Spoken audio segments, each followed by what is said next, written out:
You know, usually when we talk about a quote-unquote healthy diet, there is this expectation of like a universal truth. You eat a massive bowl of raw leafy greens, a thick piece of grilled chicken, you drink a huge glass of water, and your body is supposed to just thank you for it. Right. Yeah, it is the standard blueprint for health. Yeah, We are basically programmed to believe that big, fibrous, heavy meals are the absolute gold standard for everyone at every single stage of life. exactly. But then you look at older adults, especially people over 60 who are actually trying to put on a little healthy weight. I know that struggle well. And they try to follow that exact blueprint. They sit down, they eat the giant salad, and instead of gaining weight and feeling energized, they are hit with the most agonizing bloating, just severe gas, and this profound heaviness that completely ruins their appetite for the rest of the day. Yes, it just sits there. It is an incredibly frustrating contradiction. I see it with my own aging parents. Why do the quote-unquote healthiest foods, the ones recommended for weight gain, suddenly become the enemy? It is such a quiet mystery, isn't it? I mean, it is the definition of a biological paradox. We spend our whole lives learning one set of rules about food, and then, completely unannounced, the body just changes the locks. The body changes the laws. I love how you put that. And that silent challenge, unintentional weight loss after 60, and the sheer misery that usually comes with trying to reverse it is what we are exploring today in this deep dive. And it is so needed. We really need to talk about this. We really do. Because the goal today is to discover how you, or maybe your aging parents, can gently gain back healthy weight without that terrible discomfort. So let's unpack this, because it feels like there is the huge disconnect between what we think older bodies need and what they actually need. There really is. And, in our culture, we have this deeply ingrained bias that becoming thinner is always a positive achievement. Like, we celebrate it. Right. Oh, you lost weight. You look great. Exactly. But in older age, becoming thinner is not automatically healthier. Unintentional weight loss is actually a quiet alarm bell. It is not just about, your clothes fitting a little looser. It is about a cascading loss of strength that desperately needs to be addressed. But it has to be addressed in a way that respects the body's new boundaries. Exactly. Gently, unhurried. Which means before we can even talk about what to put on the plate, we really have to take a step back and understand why. Like, why is the body suddenly rejecting the way it used to eat? Right. People often think their aging parent is just being picky at the dinner table. Yes. My friends say that about their folks all the time. Like, oh, my dad is just being stubborn. He won't eat his vegetables. But it is not stubbornness. The actual physical machinery is fundamentally changing. I see it in myself. I see it in my friends. There are these massive shifts in the digestive system that just happen as we age. So what is actually happening in there? What is breaking down? Well, first off, stomach emptying slows down significantly. Mm. A meal that used to move into the intestines in an hour, well, now it might take 2 or 3 hours. Oh, wow. 2 or 3 hours just sitting there. Yes. And second, the body produces fewer digestive juices. Those are basically the chemical scissors that break down our food, so you have less of those.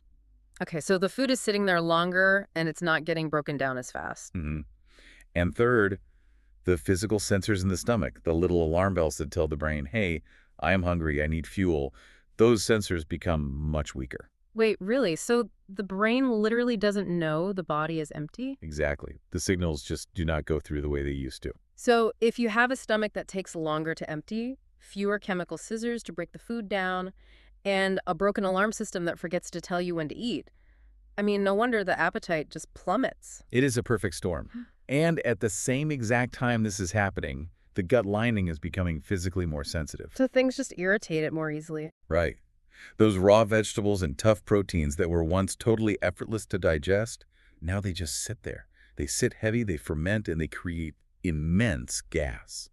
It is a high physical sensitivity paired with a totally flat appetite. It is almost like, think of a slow draining sink. Oh, that is a good way to look at it. Like when we were in our 20s or 30s, the pipe is just wide open. You dump a huge bucket of water in and it vanishes instantly. Which is basically that massive traditional big plate of rice and heavy beans and fibrous veggies we're so used to serving. Right.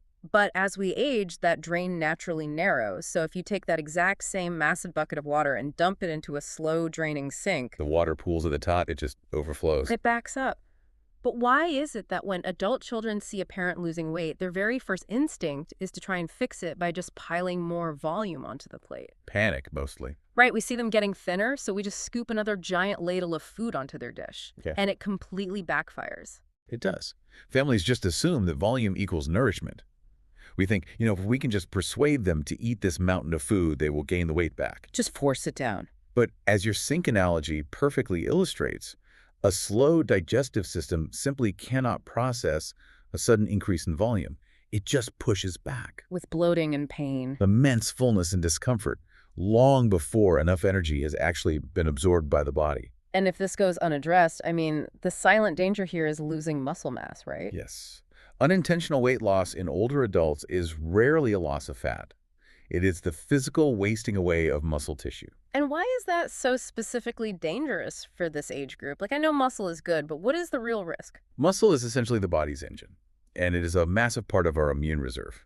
When you lose that muscle, your fragility increases exponentially.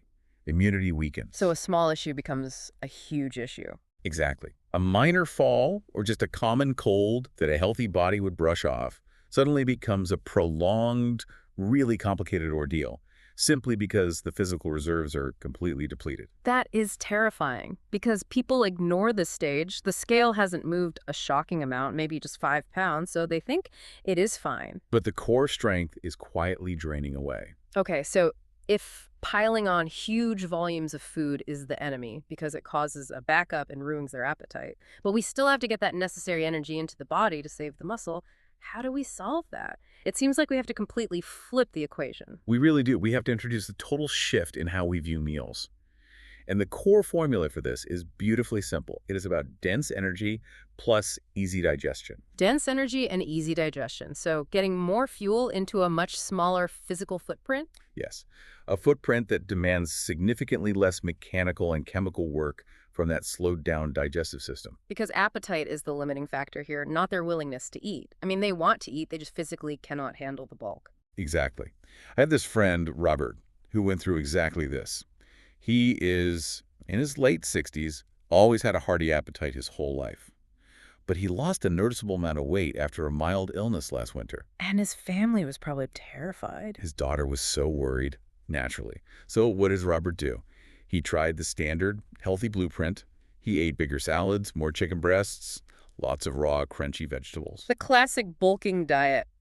Let me guess, his slow, draining sink backed up entirely. Every single attempt left him uncomfortably bloated within an hour. Because his stomach was emptying slowly, that huge volume of fibrous salad just sat there.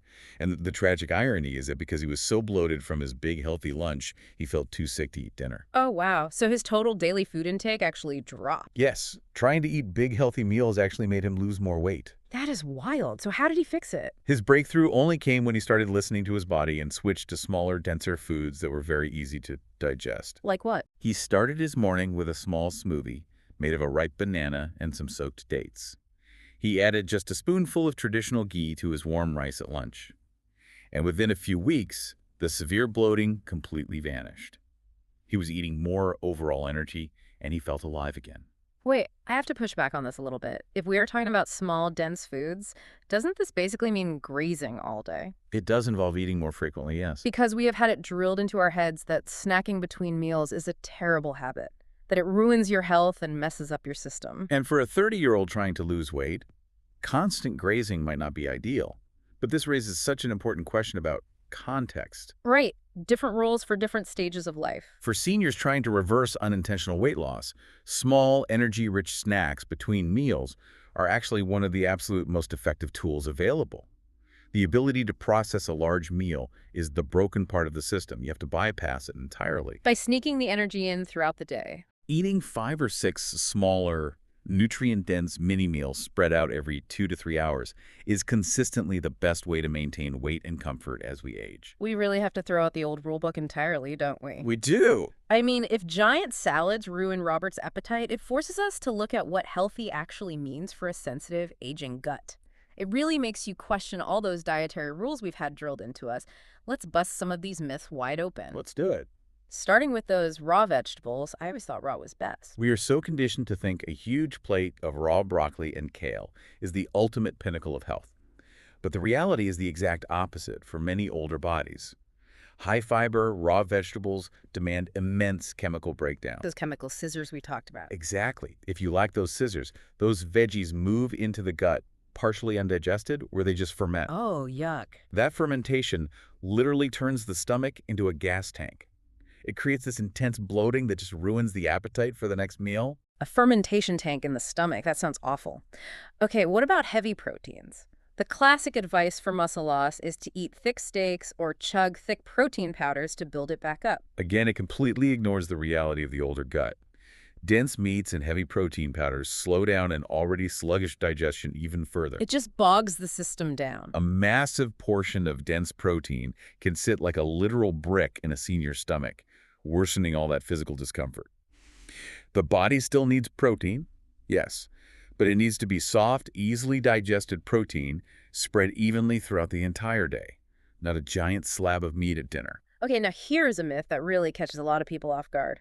Water with meals. Yes, this is a big one. I always thought drinking a big glass of water while you eat helps, wash it down. It aids digestion.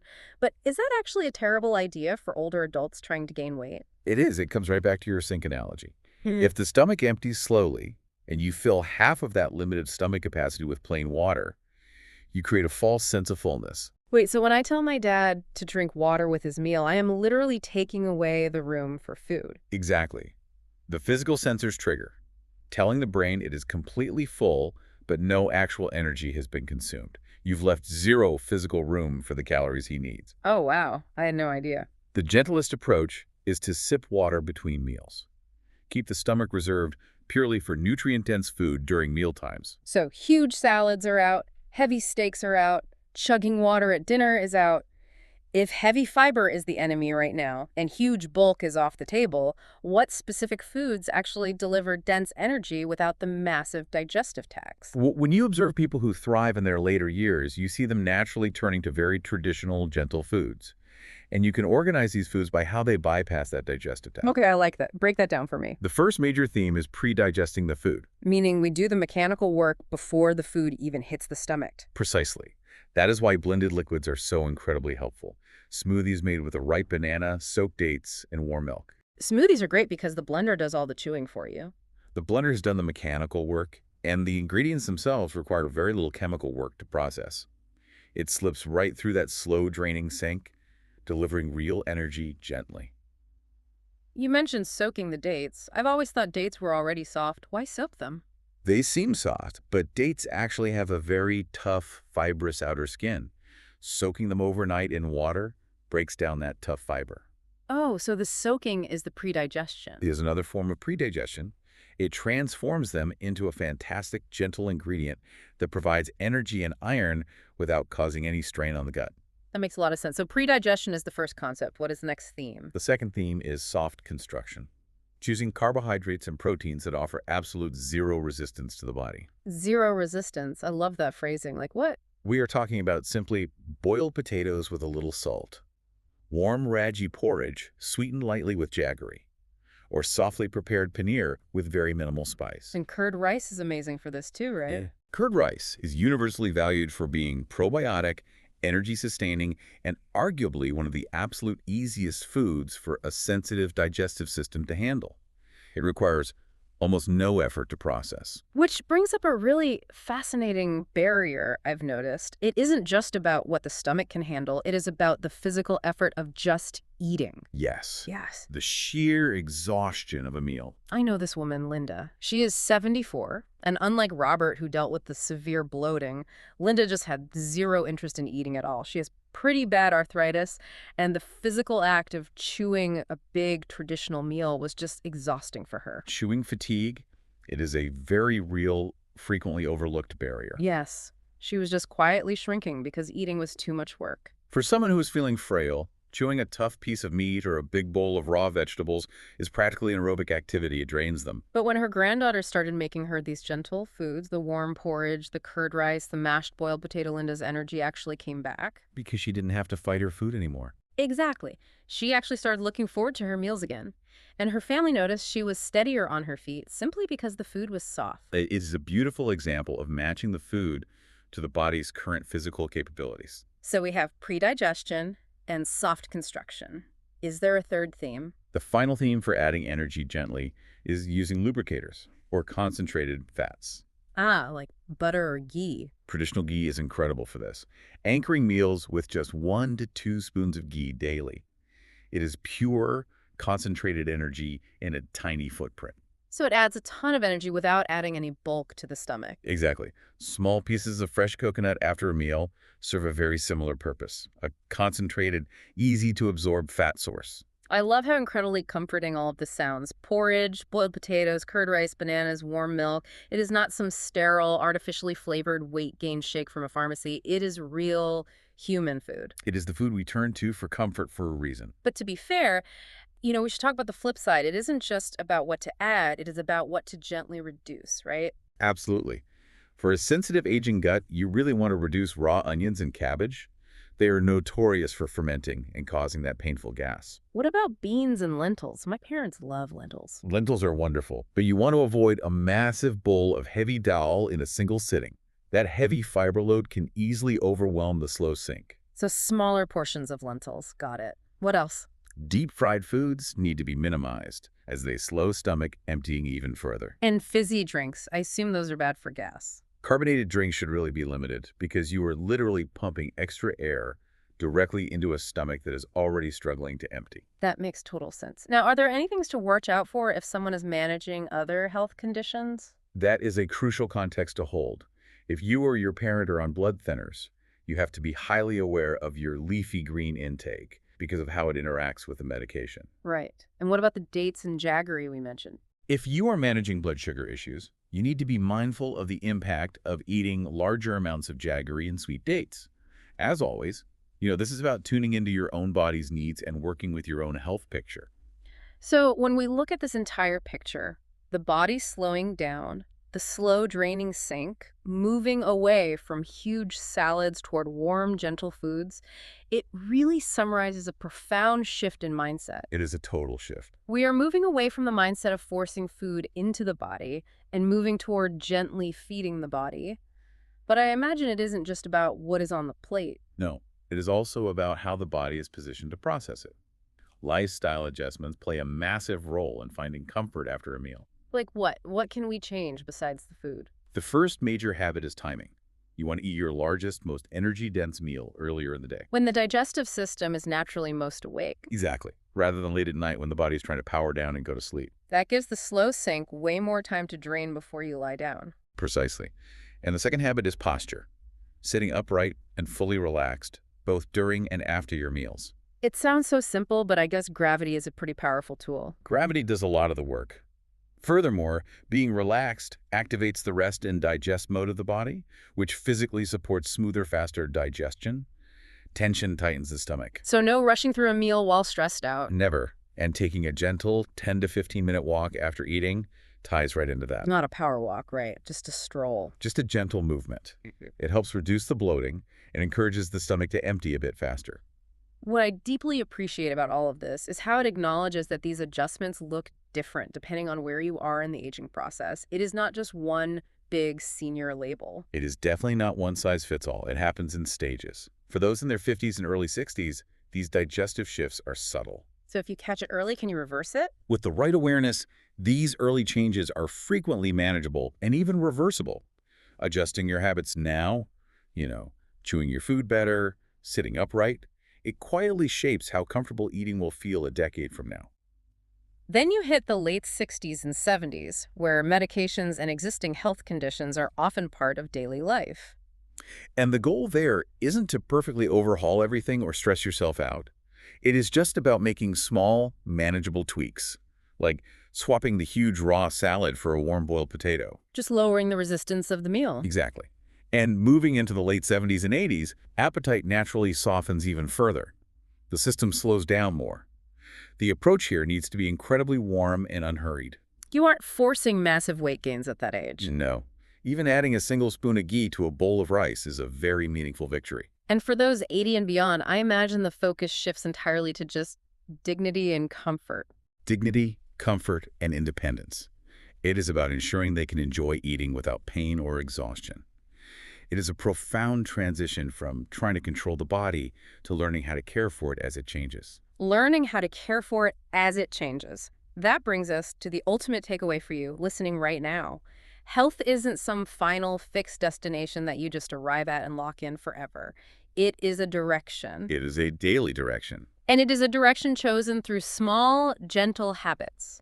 A single spoon of ghee, deciding to soak a few dates overnight, or swapping a large, heavy dinner plate for a smaller, warm bowl earlier in the day. Those tiny, gentle choices matter infinitely more than some dramatic, exhausting diet overhaul. They really do. And if I Okay. could leave you with one final thought to ponder today, Yeah. consider how much our culture's obsession with anti-aging and these rigid health diets actually prevents us from listening to the body. We spent so much time fighting it. We spend decades fighting the aging process, trying to force a 70-year-old digestive system to act exactly like a 30-year-old one.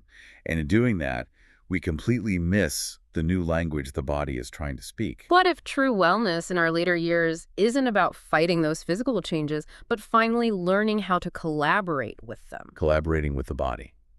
That is where the peace is. instead of going to war with it? I love that.